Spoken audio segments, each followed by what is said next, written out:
Hi there, and welcome to At Tony's Garage.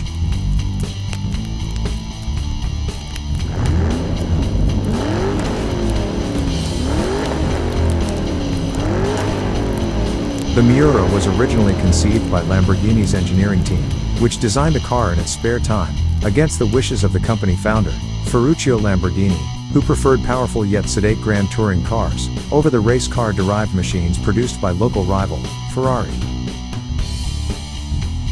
In 1970, Lamborghini development driver, Bob Wallace, created a modified version of the Lamborghini Miura to comply with the FIA's racing regulations.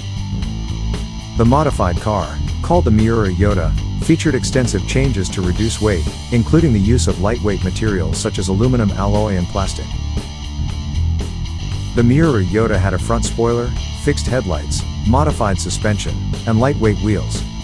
The engine of the Miura Jota was upgraded with increased power output and improved components.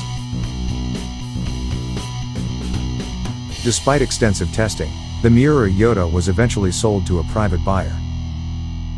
In April 1971, the car crashed and burned on the ring road near Brescia, Italy. The original chassis number believed to belong to the Miura Jota was later clarified to be a factory-modified SV to SVJ spec.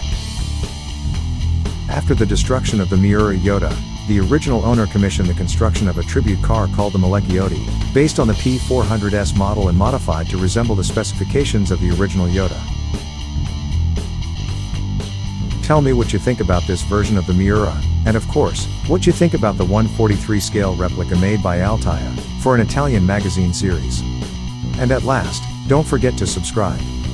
Cheers!